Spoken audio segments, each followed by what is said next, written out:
Falando de informação, né, hoje nós queremos comemorar, se podemos dizer assim, o Dia Oficial da Farmácia. E para nos ajudar, estamos recebendo o farmacêutico Leonardo Ornelas, que vai compartilhar conosco sobre os desafios dessa profissão. Seja bem-vindo, Leonardo. Bom dia. Realmente é uma alegria poder falar um pouco, né, dessa profissão que há tantos anos atende, né, a população de uma forma simples, mas muito eficaz. Né? A farmácia, vamos dizer assim, ela foi uma das primeiras profissões que veio junto com os colonizadores, né, nas antigas boticas. Né? Dos alquimistas lá atrás também. Então é uma profissão muito antiga e chegou ao país juntamente com os colonizadores. Né? Então era muito comum, né, de se falar, né, do boticário. Né? Você ia a um estabelecimento onde ele produzia o seu remédio, o seu medicamento, né, personalizado e entregava de acordo com a necessidade, né, de cada paciente. Né? Com o advento da indústria, isso, de certa forma, se perdeu um pouco na questão dessa individualidade. Né? Da personalização, né, do produto. Isso ainda se manteve com as farmácias de manipulação. Né? Mas hoje, de um modo geral, a indústria ela cresceu de forma, né, a produzir já os medicamentos, mas o papel do farmacêutico ainda é extremamente importante. Não só para atender lá na farmácia, no ponto de venda, mas também para atender, por exemplo, nos hospitais, né? Porque a gente vê tantos casos de erro de medicamento que são aplicados e o farmacêutico nessa hora ele pode ajudar bastante. Sim, sim. A profissão, às vezes a gente tem só aquela visão de um farmacêutico dentro de uma drogaria, mas é um campo muito amplo. Né? O profissional hoje atua dentro das unidades de saúde do SUS, né, dos postos de saúde, dentro dos hospitais, né, dentro de farmácias de manipulação, laboratórios de análises clínicas, né, dentro das próprias drogarias.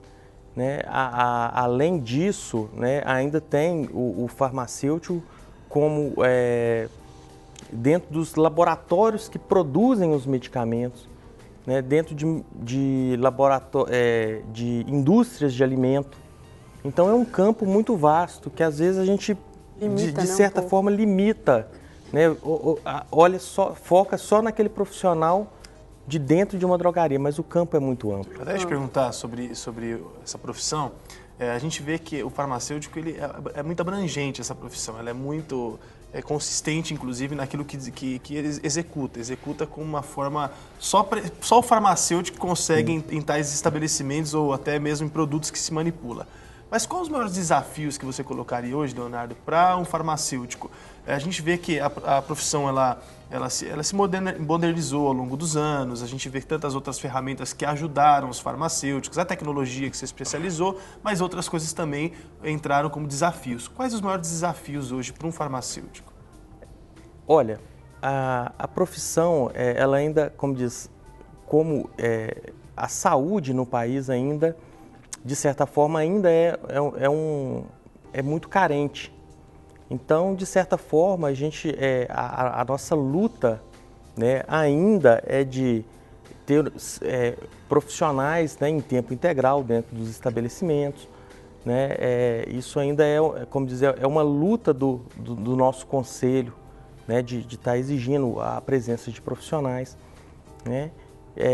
E dentro desse panorama, né, de estender esse atendimento, né, principalmente para as regiões mais interioranas do país. A gente observa que ainda é muito carente a questão de presença de profissional. Sim. A gente percebe, inclusive, que existe a necessidade, mas às vezes não tem um próprio envio dos farmacêuticos. A gente vê o desafio nesse programa do projeto Mais Médicos, essas coisas todas acontecendo, e a gente percebe também, e é isso que eu quero te perguntar, que há também muita questão clandestina na questão farmacêutica. Há muitos pseudos farmacêuticos que se titularizam como farmacêuticos, e ainda mais nessas regiões muito necessitadas, que às vezes as pessoas por simplesmente necessidade, ou até mesmo por amor ao próximo, daquilo que conhece, vai e faz. Isso prejudica um pouco, Leonardo? Sim, prejudica a imagem, porque ainda tem-se na cultura do povo, né, da população brasileira, que toda pessoa que está atrás de um balcão de farmácia é um farmacêutico. Né? E a gente deixa sempre claro que o farmacêutico é aquele que se estudou, se especializou, se diplomou para estar exercendo a profissão.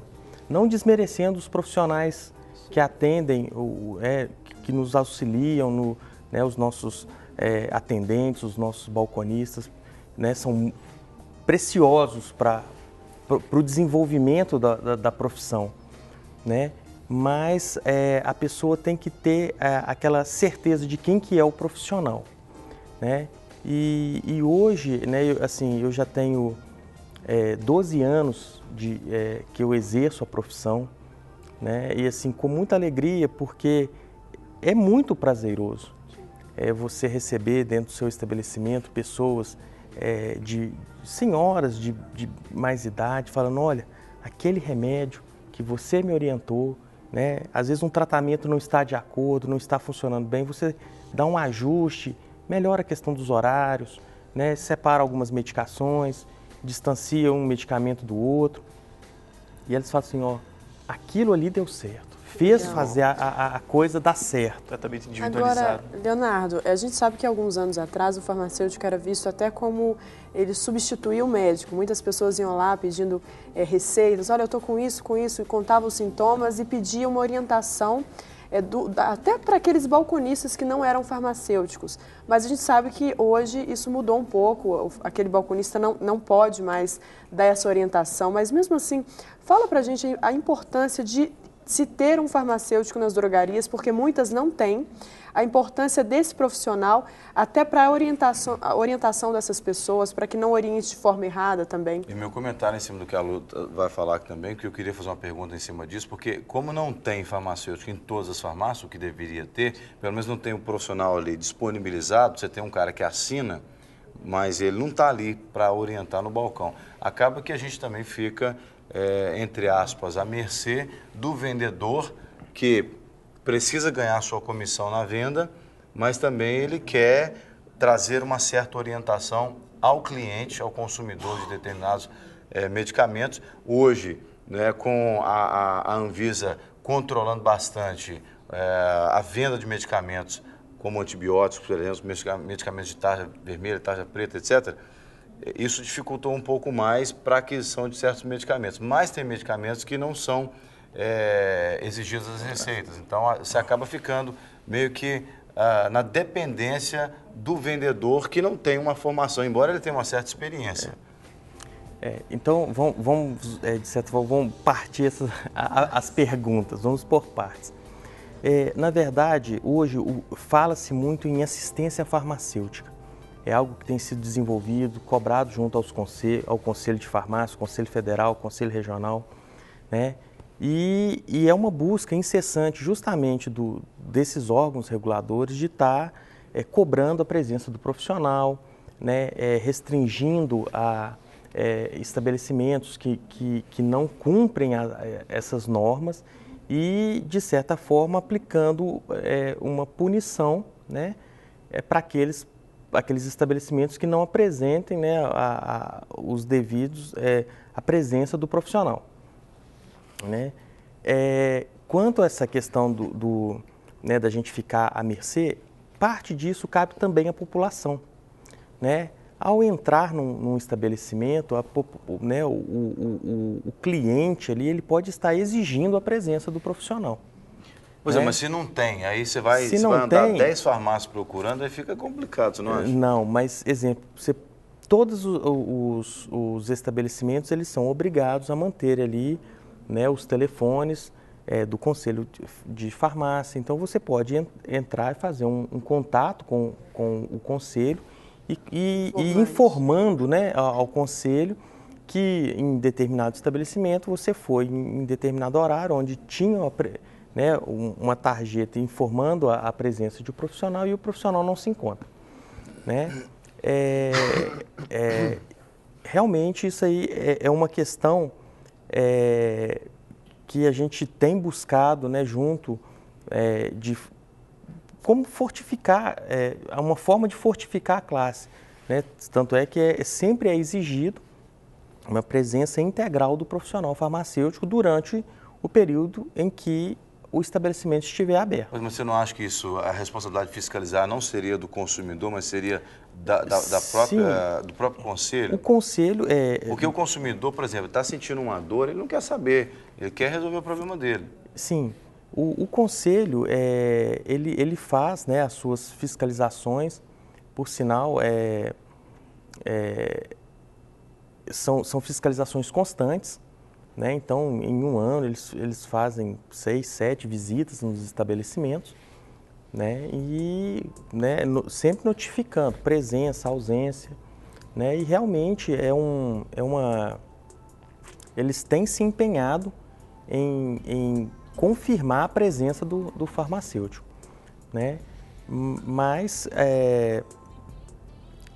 igual eu falei, é uma forma, vamos supor, de alertar a população, né? E para ela ter um atendimento mais, vamos dizer assim, mais qualificado. Né? Voltando à sua pergunta em relação à questão da população que procura a farmácia, voltando à questão do nosso sistema de saúde, o nosso sistema de saúde ele ainda ele é muito frágil. Então, exemplo, eu trabalho numa região, né, em Belo Horizonte, uma região considerada um bolsão de pobreza, né, uma região carente. Então, a disponibilidade do profissional médico também é muito carente. Então, exemplo, eu estou com uma dor de garganta. Você procura, aquele cliente procurar procurar o posto de saúde, ele tem também as suas limitações em questão de o atendimento médico, se aquele dia é da equipe que vai atendê-lo ou não. Então, isso demanda uma série também de fatores que dificultam esse acesso dele. Então, a farmácia ainda é o local onde que ele busca esse primeiro auxílio. Né? Já é uma, vamos dizer assim, uma característica da nossa população de fazer essa busca. Mas então, o farmacêutico, então, pode orientar em relação a alguns medicamentos? Sim, hoje existem, né, alguns medicamentos que a gente chama de, eles são denominados MIPs, são medicamentos isentos de prescrição. Então, que ele pode, dentro da terapêutica, né, daquela necessidade, eles podem ser indicados. Né? Mas a gente sempre ressalva a procura desse profissional qualificado para que essa orientação seja a mais adequada possível. Então, recapitulando, para a gente finalizar, se você procurar uma farmácia, não tiver o profissional ali como deve ser informado pela farmácia o horário que o profissional vai estar, você pode, inclusive, acessar aí os canais de interação com o Conselho Regional de Farmácia.